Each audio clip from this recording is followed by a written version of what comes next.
Hey everybody, and welcome back to Shou plays Seduce me, the Otome. A mere breath later, we were back in my bedroom, with both of us on my bed. Diana stretched her arms up and smiled at me. So, now do you understand the vulnerability of humanity?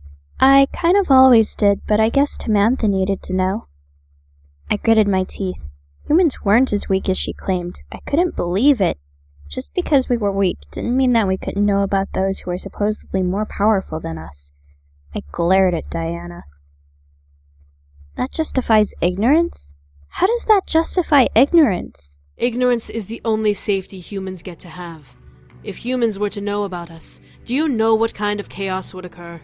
I have an idea. For once, I felt scared.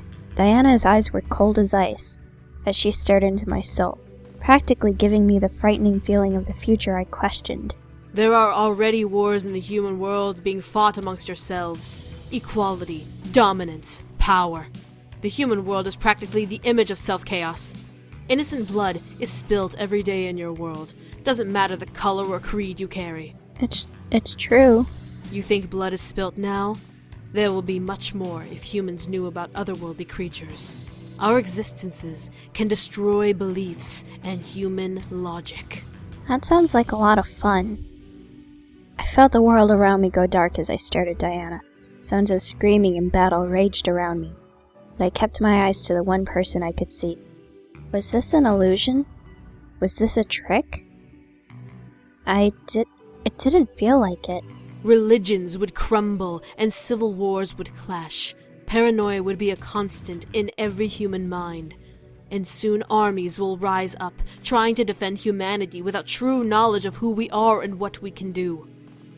Yeah, probably. Vampires would be forced to retaliate and build armies of their own, and trust me, they're not as friendly as the vampires in your human fictional drabble. No, I didn't think they would be. I mean, vampires have kind of gotten soft over the ages. It used to be pretty scary. Devils would have a heyday and wreak havoc, finally finding a collective weakness in the human world to exploit.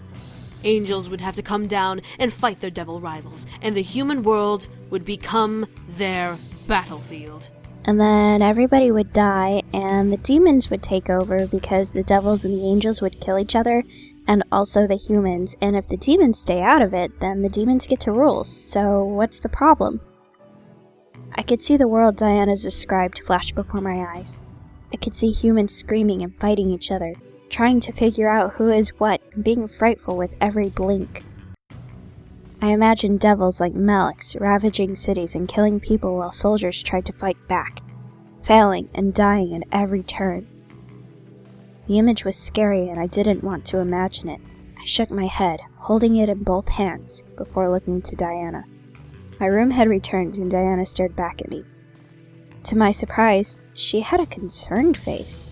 The rules are to make sure that we all stay at peace.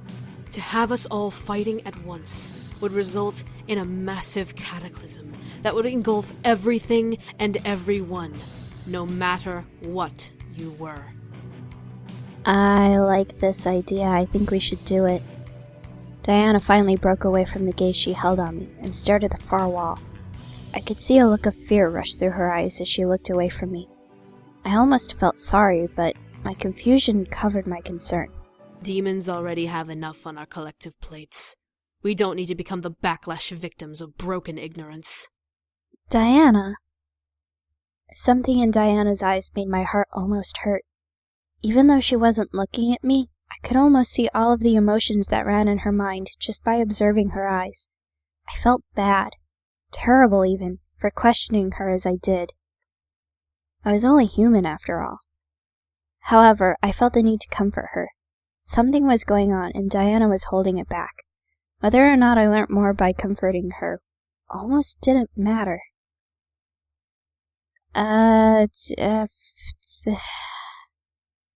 Wait. I needed to leave her alone. She obviously needed to gather her thoughts before continuing the topic. I stared at my lap, taking in everything Diana told me. Everything began to make sense. Magic was indeed a gigantic thing. I began to wonder if my grandfather knew as much as I knew now. He delved into magic, but died before he could tell me about it himself. He even protected me using magic. I looked back to Diana, waiting for her to finish collecting herself. She shook her head slightly, letting a sigh escape her lips, before looking to me with a soft smile. The day then became filled with Diana teaching me about magic. Even when the day ended, I needed to learn more. I began to crave it. I begged Diana to stay despite knowing our deal. Diana, despite promising to only stay a day, agreed to stay longer to tell me more. Soon, days passed, filled with lessons and examples of magic. Knowing that I would be missed at school, Diana quickly took care of making sure I wasn't missed.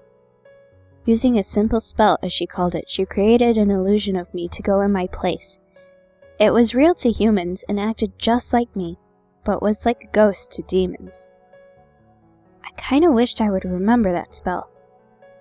She told me of vampires, creatures that looked just like humans who had an inner hierarchy. There were 4 types of vampires, but all of them were under oath by the rule of the worlds not to hunt humans. It was strange, and it felt like a fictional novel, but Diana promised that vampires were not like the books. They had adapted to living with humans, creating a formula that allowed them to walk around during the day. They even had a blood bank as currency and made synthetic blood to quench their thirsts.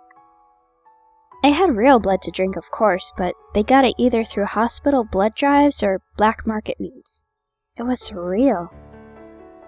Devils were as chaotic as Malek's was, but they were still under the command of the very powerful fallen angel and devil king, Satan.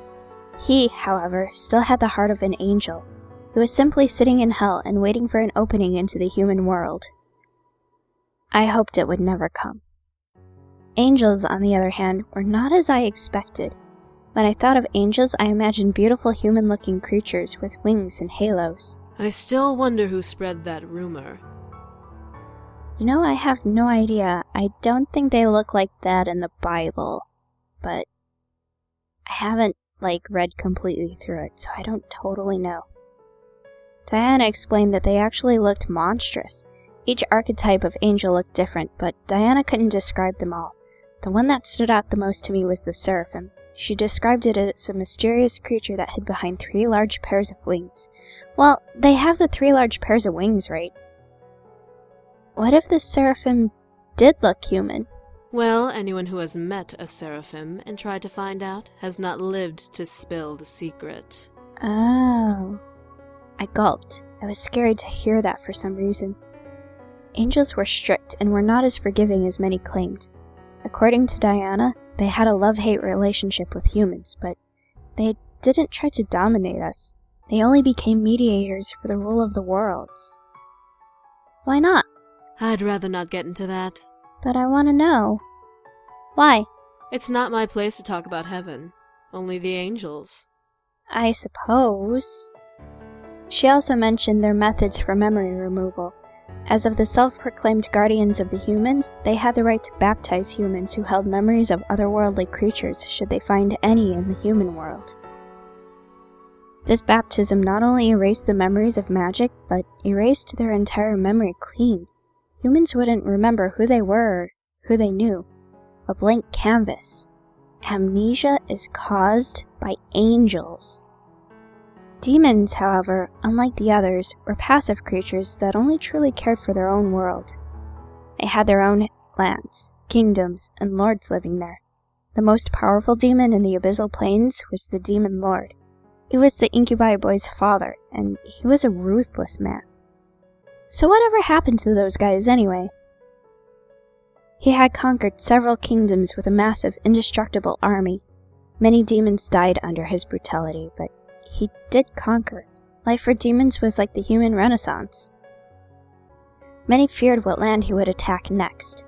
However, to everyone's surprise, the Demon Lord had tried to be peaceful with Diana's kingdom, as she was offered as a bride to one of his sons.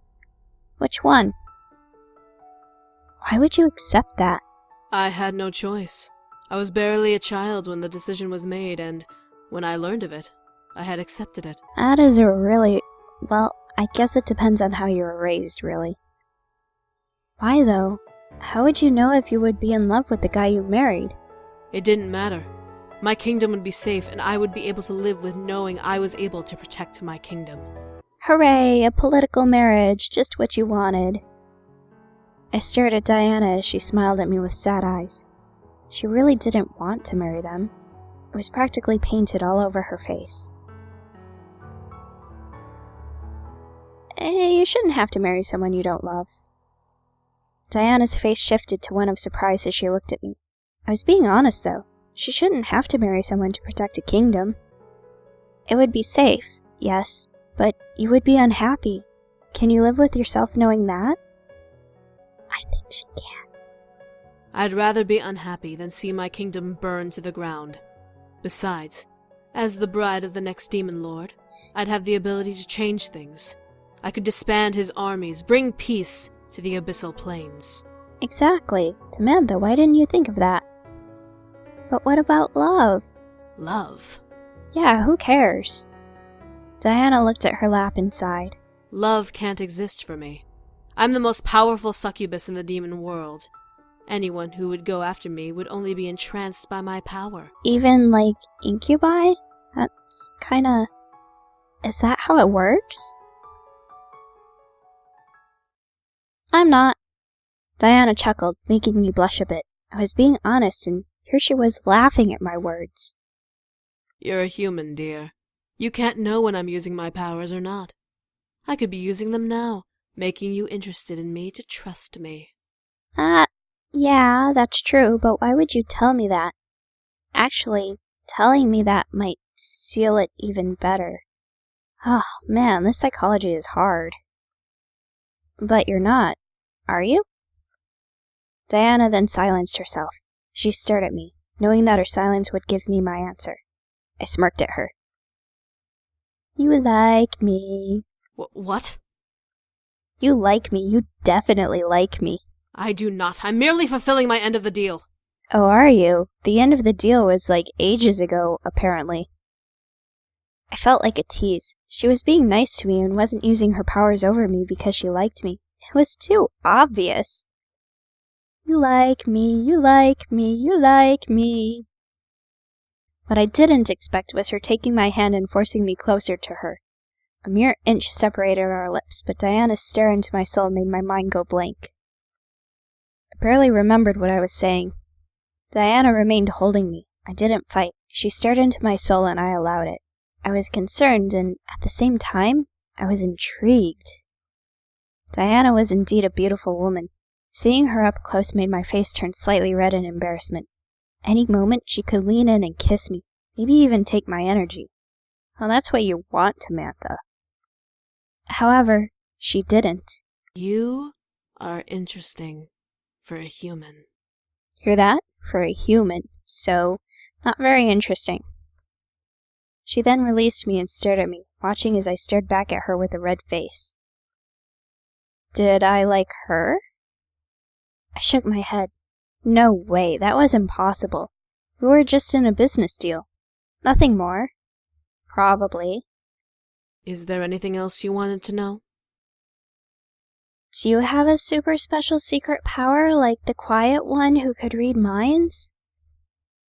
I stared at her as I thought, was there anything else I wanted to know? My memories were forfeit in the end, so everything was up for grabs. Yet I couldn't think of a single question to ask. Was that all I wished to know? No, there was nothing else I needed to know. I felt satisfied. But I don't. I want to know if she has a super special secret power. No, that should be all. I understand. Diana stood and adjusted the bottom of her dress before smiling at me. I barely noticed how much time had passed between us.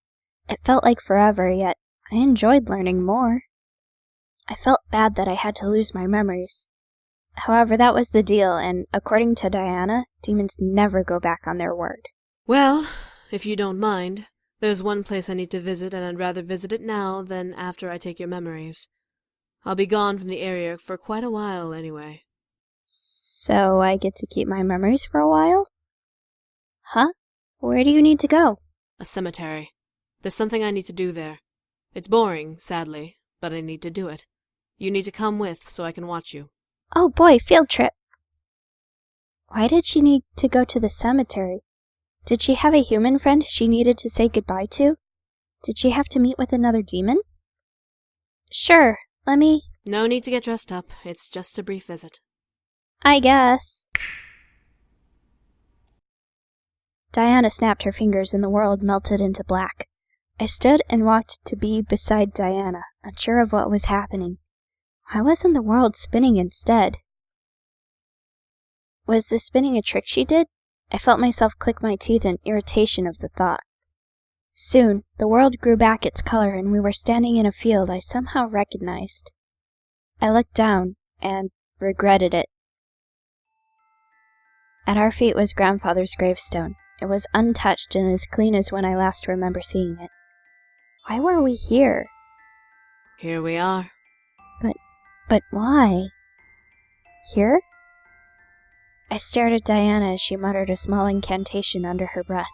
In her hands formed a small vase with purple lilacs. She gently knelt down and placed them beside the grave. I had to pay my respects to this man. What did he do for you? Why? Were you a friend of his? I needed to know. My mind began screaming. Something wasn't right. Why did she know him? How did she know he was dead? What was their relationship? What was going on? No, I wasn't a friend of his. I didn't even know him. I am double confused. Then why are you giving him flowers? My mind began to screech louder in my head. What was it? Why? Why? Diana, why are you giving him flowers? You don't need to know. I highly doubt you knew this man. Yeah, I did. Yes, I do. Diana stared wide-eyed at me, a mixture of fear and surprise mixed in her eyes. My heart began to squeeze tightly in my chest. Why was she looking at me like that? How do you know him? Grandpa? Answer my question. How? I said answer my question. I couldn't hold in my voice. I needed to hear her answer, and I didn't want to hear anything else. Anything other than her answer would infuriate me. Wow, short temper. Diana looked down at the grave, letting out a small sigh. My heart tightened further. Answer me. I needed the answer. This man helped the boys come to the human world. He opened a bridge and let them through, before sealing it with a part of his life force. And that means... And there was more. I knew there was more. I remained silent as she took a breath. I had come to visit their castle one day, and when they told me that the boys were gone, I became frantic. Without the contract marriage, the demon lord would have had the freedom to march on my kingdom and conquer it. I couldn't let that happen. That makes a lot of sense. So I tried to find a way here. I searched the castle during my brief visit, trying to find out where the boys went. I found it. I'm glad you did, because I don't want your kingdom destroyed. That's not fun at all. This man left behind a small trace of his spell, small enough to be undetected by the inhabitants of the castle. What? Diana looked to me, a look of pain on her face that made my already pained heart feel like it was punctured by needles. Demon magic is best with consent, but takes more energy when forced. So, in a blind need, I recast the spell and used that man's life force to open the bridge once more and seal it completely when I walked through. I didn't know I was taking the rest of his life. You killed my grandpa? By the time the bridge closed, the man had already passed. He was visiting someone in a nearby hospital, so when I left to find the boys, the staff had found him and tried to revive him. I didn't want to take his life. I thought he was a younger man. I didn't know he was as old as he was. Well, it was an accident, so... It's my fault this man is dead. But I needed to come to the human world, and he was my only chance to get close enough to track the boys down. You... Diana tensed up and stared at me. Her face was painted with regret and sadness. Something not like her usual self. You killed my grandfather. Your grandfather? I'm not going to attack her. Shoot, is she gonna take my memories if I run? What is she gonna do if I attack her? This is a tough decision. I hate tough decisions. But also I kinda like tough decisions. Oh man, this is so tough. Run. I needed to leave. I needed to go. I quickly turned and ran, hearing Diana call out to me from behind. Wait! I ran. I didn't look back. I couldn't look back. She started all of this. She was the one who turned my world upside down. She was the reason for this chaos I was in. She took my grandfather away. I ran through the gates of the cemetery and through the streets to my house.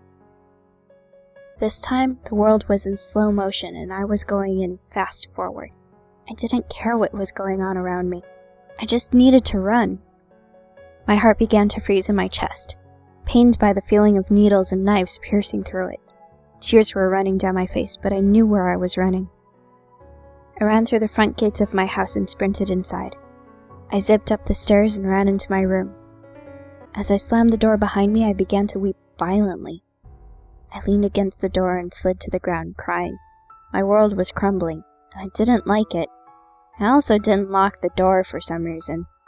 Not that it would matter, I mean, she's a demon. My world was broken apart, and I didn't want it. All I could do, though, was cry. My heart denied me from thinking about anything else. I cried. I continued to cry. I let my heart empty of its pain with each tear that ran down my cheeks. Wah! My scream echoed through my room, bouncing around and reverberating into my ears. I didn't care if it hurt to hear it. I didn't care about anything anymore. All I cared about was crying. I curled into a ball and cried. I didn't even know when I passed out. I didn't remember closing my eyes and letting darkness take me. The darkness was comforting. I felt my sadness numb within it. There was no reality in that darkness to haunt me or hurt me. I wanted to stay with it forever. However, my body forced me to open my eyes. I saw the room focus around me, and I realized I was staring at the ceiling. I was in bed, under my covers. I sat up and looked around, stopping to see Diana leaning against the balcony window, looking away from me. And assuming the end isn't like 5 minutes, we'll see what happens next time.